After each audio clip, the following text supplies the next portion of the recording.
Z tej strony Pytson. Zapraszam Was do nowego odcinka. To logo pewnie doskonale wszyscy znacie. Włoskie Stone Island to jedna z najpopularniejszych marek nurtu Football Casuals. Ale czym właściwie jest Football Casuals i czym się charakteryzuje?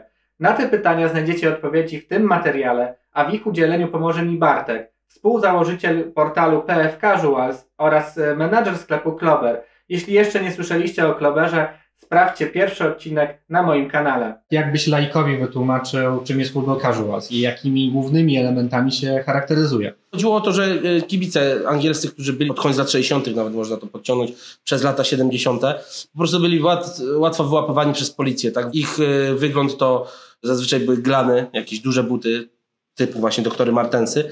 Do tego wąskie dżinsy, no i jakaś taka bomberka na górę, prawda, i szalik, czy przewieszony na szyi, czy na ręce. Tacy ludzie wychodzili, ubierali się w barwy klubowe, ale wychodzili z domu po to, żeby pogonić się z drugą ekipą, z przeciwną, z którą akurat odbywało się spotkanie. No i z racji tego, że chcieli się jakoś nie tyle wyróżnić z tłumu, co bardziej w ten tłum wtopić, zaczęli ubierać właśnie designerskie ciuchy.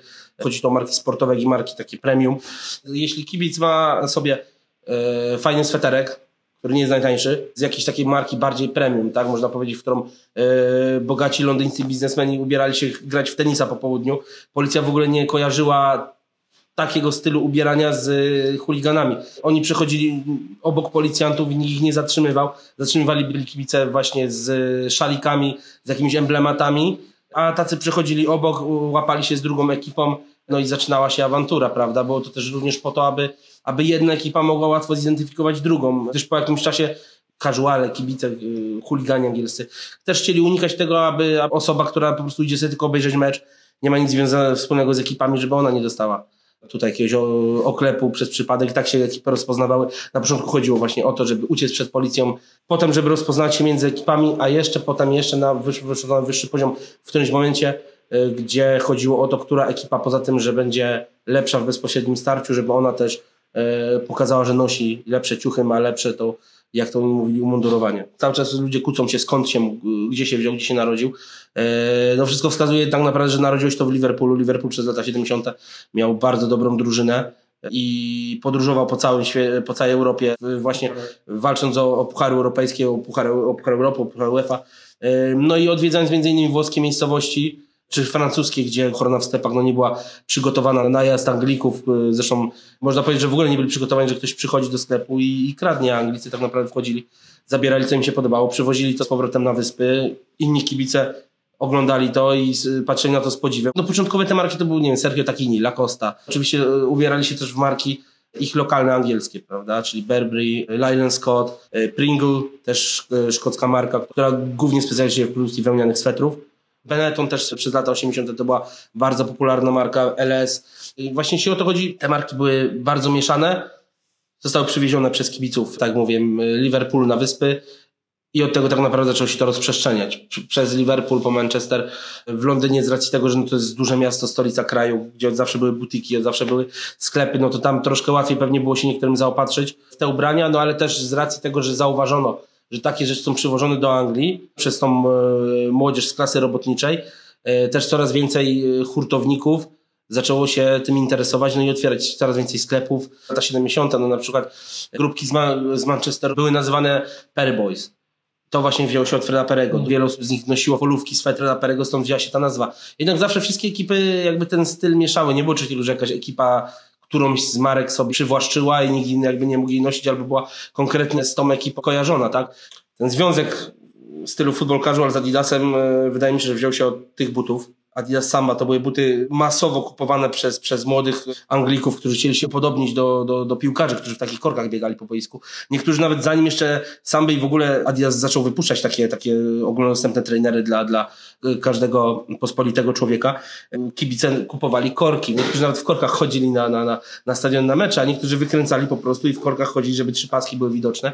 No i żeby można było się jakoś upodobnić do swoich idoli. Później przez właśnie pryzmat tych podróży przywożono różne ciekawe modele, takie jak pierwsze początki tych City Series czy Forest Hillsy, o których dużo jest mowa w filmie Away Days.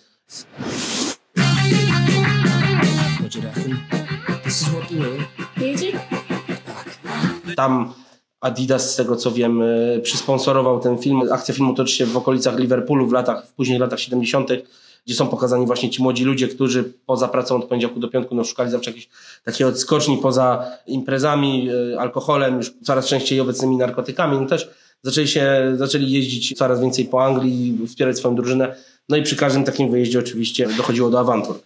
Jak Adidas zaczął urozmaicać już to, pokazywać te modele coraz nowsze, coraz ciekawsze, z inną podeszwą, z wyższą, z niższą, czy na przykład z jakimiś dodatkami jak micropacery, jak Forest Hillsy, które w podeszwie miały innowacyjne poduszki powietrzne, to było w tamtych czasach, w tych latach 70. Ten but powstał we współpracy z NASA, bo jeśli dobrze pamiętam. Takich początków z takiego raczkowania, no to przeradzało się w to, że ten but potem był coraz bardziej funkcjonalny, ciekawszy. Każdy mógł dobrać sobie model, jaki chciał, na niższej, wyższej podeszwie. No i potem urosło do rangi kultowego buta i tak naprawdę na trybunach trzyma się do dziś. Tutaj masz swoją prywatną kolekcję modeli City Series. Tak jest. Czyli Manchester, to jest ten GT Greater Manchester, Greater Manchester, buty z kolekcji Special z 2016 roku z jesieni. Wznowienie po 6 latach właśnie tego modelu. W tych butach akurat znajdują się inne sznurowadła niż w oryginale.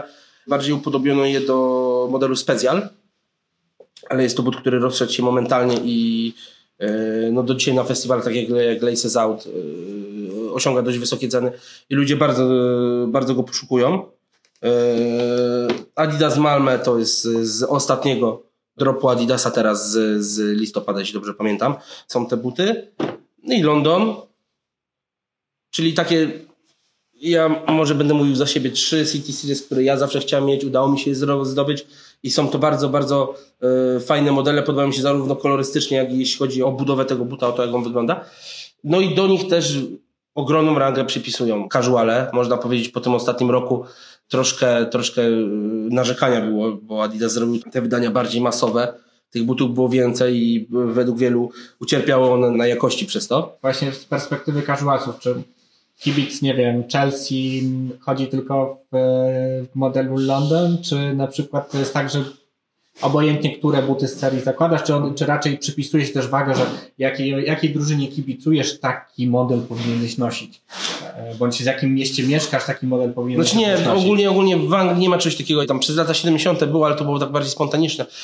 Nie wygląda to na zasadzie podobnej do naszej, czy można powiedzieć wschodnioeuropejskiej, że jest duża gonitwa za barwami, że kogoś się, nie wiem, kroi z koszulek czy szalików. Ogólnie tacy ludzie są poza zainteresowaniem, a tak naprawdę no jeśli Manchestery wyszły w liczbie 500 w 2010 roku, no to kibic Chelsea chciał się pokazać Jamesa, bo były mocno limitowane.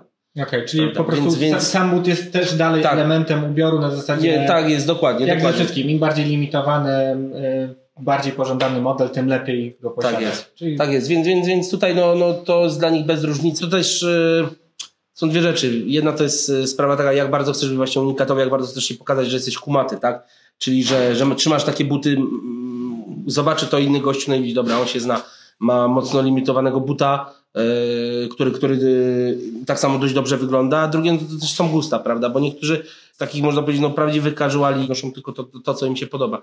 Niezależnie, czy to jest jakoś super drogie, super unikatowe, to ma po prostu dobrze wyglądać i dobrze na nich leżeć, prawda? Więc są takie, ja myślę, że to trzeba podzielić na dwie grupy, takich casuali, kolekcjonerów i takich casuali, którzy po prostu są po pierwsze kibicami, tak? Wiążą się z tym stylem, noszą te ciuchy, ale po pierwsze są kibicami, jeżdżą za drużyną, oni nie muszą mieć na przykład Manchesterów czy Malmö, oni mogą wyskoczyć sobie po prostu w gazelach czy w jakimś mniej limitowanym modelu. Stylistyka zostaje, ale już jakby dalej otoczka już nie jest ważna. Tak jest. Jeśli chodzi tutaj, no najbardziej popularne z tych casualowych butów to są właśnie Samby czy gazeli, prawda? Tych oryginalnych gazeli, czyli niskie buty z niską podeszwą.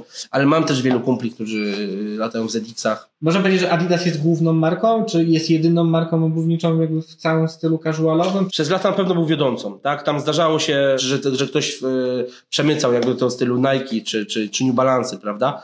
Ale na pewno wiodącą marką w stylu casual jest Adidas i to zawsze będzie numer 1. Okay. Obecnie też ja przynajmniej zauważyłem ostatnio, jak byłem na meczu, to też zauważyłem taką zmianę, przynajmniej no, wśród kibiców United, wśród których ja się obracam, że na wyjeździe na Liverpoolu dużo osób widziałem w butach czy McQueena, czy Valentino, więc no, na niektórych mi się wydaje następuje już takie odbicie bardziej w stronę tego takiego high-endu. Czy właśnie w casualsach również marki się zmieniały?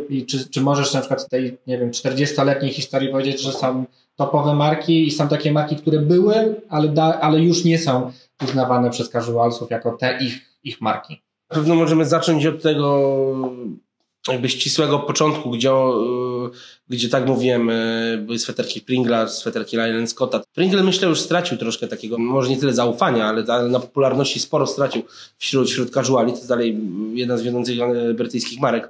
Jednak tam już nie ma takiego zainteresowania. Lyle Scott dalej jest w kręgu tych zainteresowań, no i oni teraz wypuszczają co kolekcję jest mała kapsuła, która nazywa się Football Casual, więc to też o czymś świadczy, że wiedzą, że ci kibice się marką interesują i to już nie tylko w Anglii, ale też w całej Europie. W początku to były właśnie marki takie jak Pringle, jak Lyle Scott, jak Burberry, tak żeby wyglądać jak taki dobry chłopiec z sąsiedztwa, prawda, którego policja nie zatrzyma, bo w życiu nie pomyśli, że on się idzie tam z kimś prać, prawda. Do tego dochodziły sztormiaki Petera Storma, ten Adidas, o którym mówiliśmy, prawda, Adidas był od początku. W latach 80. to wyewoluowało bardziej w stronę właśnie LS, Sergio Tacchini, Lacosty, czyli takich bardziej sportowych marek, ale też już eleganckich, też już takich droższych, prawda, bo w Sergio Tacchini to ubierali się, no tak mówię, bogaci londyńscy biznesmeni ubierali się, jeśli grać w tenisa, prawda, czy ubierali Lyle Scotta ówczesnego albo Lacoste, szli grać w golfa, w squasha, coś takiego. To była marka tej wyższej klasy, którą każdy chciał na sobie mieć i pokazywać. No i tak mówiliśmy na początku, że casual zrodził się z tego, że chcieli unikać policjantów, uciec z policji. Później przyszedł w to, że jedna ekipa chciała pokazać się, że jest lepsza od drugiej, że nosi fajniejsze ciuchy, że nosi coś lepszego, że udało im się założyć coś droższego, coś cięższego do zdobycia. I to też poza właśnie oczywiście ustawkami czy awanturami na stadionie, naokoło stadionu, to też zaczęło być ważne, że pokazać się lepiej niż ta ekipa przeciwna, prawda? Więc lata 80. to jest taka bardziej odzież sportowa. Oczywiście cały czas obecne są marki, wtedy właśnie jeszcze wcześniej powiedziałem, oczywiście z Lyle Scottem, z Pringlem to był od początku Fred Perry, wszędzie widoczny, więc te marki dalej się trzymały. Do tego doszedł jeszcze Benetton, prawda? Tego jest naprawdę sporo. Fila. Moment, kiedy Fila sponsorowała Björna Borga. Nie tylko Diadora, tylko właśnie on chodził w tych traktopach Fila BJ, one były strasznie popularne. To jest jeden z takich złotych grali, bo żeby dostać w dobrym stanie taki traktop z lat 80., no to trzeba za niego trochę zapłacić. To były rzeczy, które powoli przechodziły, zmieniały się, ten styl się, tak jak mówiliśmy, co chwilę zmieniał, no trzymały się w nim Adidasy, ale potem z tej takiej kolorowej odzieży Anglicy przeszli bardziej w odzież taką funkcjonalną, bardziej militarną, bardziej coś takiego, co mogli traktować jako swój mundur, no i wtedy pojawiło się im na horyzoncie Stone Island. Stone Island CP było już znane w Anglii w latach 80. Tam jakieś części rzeczy trafiały. We Włoszech oczywiście, jak wiem, Massimo Osti kierował markę do młodych Włochów, których nazywano Paninaro w Mediolanie, czyli małych grupek, które spotykały się w małych knajpkach w Mediolanie. Często przypisuje im się na przykład to, że główną częścią ich spotkań było siedzenie w knajpie i spożywanie typowo amerykańskiego jedzenia, takie jak burgery, frytki, coś takiego. Paninaro wziął się od panini, czyli od kanapki, prawda? No i oni tak ich nazywali. Oni nie mieli za dużego związku właśnie z kibicami, nie był to żaden ruch kibicowski, ale to był ruch taki młodzieńczy. No i te ich ubrania bardzo przyjęły się w Wielkiej Brytanii. Patka Stone Island bardzo spodobała się Anglikom i przez to, że zaczęło się pojawiać w coraz większej ilości sklepów, plus Anglicy jeździli też do Włoch, odwieszono im zakaz wyjazdowy. Od 85 do 90 roku angielskie kluby nie mogły wyjeżdżać na wyjazdy w związku z katastrofą Heysel, gdzie kibice Liverpoolu, tam przez nich zginęło 39 kibiców Juventusu. Po tej historii przez 5 lat angielskie zespoły nie mogły podróżować po Europie, więc po jakimś czasie pierwszy taki duży wyjazd to były Euro 88, potem wyjazd do Włoch na Mistrzostwa Świata w 90 roku. No i zaczęli zwozić właśnie coraz więcej tego i po jakimś czasie Anglicy w marce się, no można powiedzieć, zakochali i przez lata 90 był to top na trybunach. CP razem ze Stone Island, mieszało się te wyglądy, elementy odzieży tych marek, nosiło się to wszystko razem. I wtedy powstał podstawowy zestaw, prawda, czyli najczęściej kurtka z CP lub Stone Island, do tego Adidasy, jeansy to zazwyczaj Levi'sy 501, pod kurtkę sweterek Freda Perego, czy z koszulą, czy z jakąś polówką. No i tak wygląda taki standardowy wygląd. Zresztą dużo tego można złapać w filmach takich jak Football Factory czy Hooligans, które w Polsce są dość popularne. Chodzi o wygląd kibiców, to naprawdę zadbano o szczegóły i bardzo, bardzo dobrze ich pokazano. Nie było tam jakby w tych filmach tej drugiej strony medalu, prawda, o której mówiliśmy, czyli tutaj kolekcjonowanie butów, kolekcjonowanie kurtek. Tam było bardziej pokazane to życie kibica, jak to wygląda. Od poniedziałku do piątku praca, sobota wyjazd na mecz, sobota wieczór jakiś melanż, kac w niedzielę, no i potem wyjazd znowu, prawda, ale pokazali, że fajnie te ciuchy nosili, fajnie te ciuchy jakby w kanonie się trzymały. I do dzisiaj tak naprawdę można powiedzieć, że większość z tych marek, o których mówiliśmy, przetrwały. Nie, już zobaczymy teraz na trybunach wśród takich stricte casuali właśnie, czy Sergio Tacchiniego, czy właśnie Benettonu, czy Pringla, o którym mówię. Nawet już casuale tacy typowo angielscy zaczynają odchodzić od Leyland Scotta bardziej. Ta marka jest popularna na trybunach poza Wielką Brytanią. Wśród tych takich, można powiedzieć, zatwardziałych, tych takich większych miejscowości kibiców, którzy mogą sobie pozwolić na lepszy ten ciuch, no to oni jakoś tą markę odrzucają i dla nich to nie jest jakiś taki top. Najbardziej się trzyma właśnie Stone Island, Fred Perry, CP Company w dalszym ciągu. Marką też, o której nie wspomnieliśmy, a ściśle związanej z casualem jest Aquas Culture, której tutaj szalik widać, ta kratka. To samo dokładnie co ma Burberry, jeśli chodzi o swoją markę. Znak rozpoznawczy jest właśnie ta krata. Wśród kibiców bardziej popularne było zawsze Aquas Culture niż Burberry. Czyli Ralph Lauren swego czasu też był dość popularną marką. To się bardzo zmienia, bo swego czasu Timberland był bardzo mocno popularną marką na trybunach. Teraz już na przykład do tego trochę podchodzono, prawda? Marka, o której nie wspomniałem jeszcze, ona może już nie jest modowa, bardziej outdoorowa, to Fjällräven. Tak, to marka, tak? która bardzo mocno, szczególnie na północy, była popularna. I swego czasu też North Face przez niektóre to już wybrane grupy. Casual to zawsze będzie jednak trzymał jakoś tych marek, które ten jakby core zbudowały, które przetrwały przez to wszystko i w tym korze były, no, są do dzisiaj, prawda? I to będzie je dalej tworzyć, czyli bardziej taki militarny look. Inaczej. No casual trzeba będzie odróżnić od streetwearu, tak? Bo tam bardziej chodzi o to, żeby wyglądać tak ładnie, elegancko, żeby to była taka prostota, taka elegancja sportowa. W streetwearze chodzi czasami też o to, żeby tu ubrać coś bardziej kolorowego, coś bardziej oversize'owego, prawda? No nie o to chodzi do końca w casualu, prawda? Tam chodzi o to, żeby się ładnie ubrać, ale żeby to wyglądało tak schludnie. Zgodnie z etykietą. Tak, dokładnie. Że to nawet jak to jest odblaskowa kurtka Stone Island w różowym kolorze, to i tak ją ubierzesz tak, że wyglądasz no zajebiście i to wszystko jest schludne, pasuje do butów, a że butów kolorów jest sporo, to można sobie zawsze coś dopasować, prawda? Głównie o to chodzi.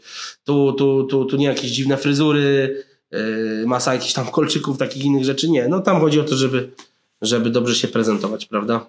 Dzięki za oglądanie. To koniec pierwszej części materiału Football Casuals. Za tydzień przedstawimy Wam współczesną historię tego nurtu oraz Bartek przedstawi Wam swoją bogatą kolekcję kurtek Stone Island. Do zobaczenia za tydzień. Polajkujcie, dajcie subskrypcję, jeżeli materiał Wam się podoba. Napędza mnie to dodatkowo do szybszego montażu i lepszego działania. Będę wdzięczny za każdą Waszą opinię i pomoc. Do zobaczenia, cześć.